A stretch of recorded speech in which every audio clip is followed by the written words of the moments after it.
Pakar hukum sebut sanksi pidana hukum menanti Dodi Sudrajat jika paksa pindah makam anaknya. Warganet saat ini begitu geram dengan tingkah Dodi Sudrajat. Dikarenakan Dodi Sudrajat berniat untuk memindahkan makam dari Vanessa Angel. Dodi Sudrajat tidak menghiraukan perkataan dari warganet yang mengkritiknya. Pakar hukum Syuratman SHMH memberikan opininya mengenai pemindahan makam Vanessa Angel dilansir YouTube Seleb On Cam News. Pemindahan makam akan menimbulkan konflik baru, disarankan tidak perlu dulu pemindahan makam. Ada risiko jika pemindahan makam Vanessa Angel tetap dilakukan.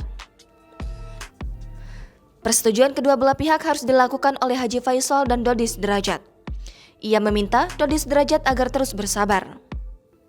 Konflik Dodi Sudrajat yang hendak memindahkan makam Vanessa Angel terus mendapatkan kecaman dari berbagai pihak hingga menimbulkan polemik baru. Kabarnya kini, makam Vanessa Angel telah digembok dan tidak bisa dikunjungi oleh peziarah. Dari video yang diunggah akun @insta_julid membagikan video potongan wawancara dengan penjaga makam. Alasan dilakukan pengembokan ini disampaikan langsung oleh Bambang selaku penjaga makam.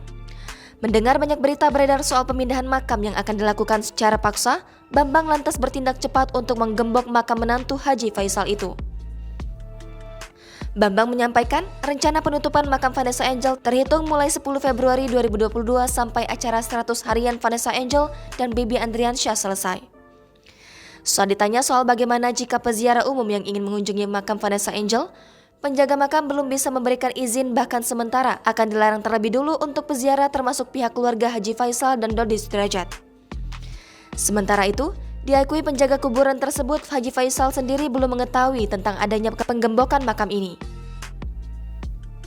Kendati Dodi Sudrajat telah gembar-gembor di media sosial niatnya untuk membongkar makam anaknya, namun hal tersebut dibantah oleh pihak TPU Bifak yang menegaskan jika pihak Dodi Sudrajat belum ada yang memasuki berkas untuk pemindahan makam. Jangan lupa subscribe, share, komen, dan like ya!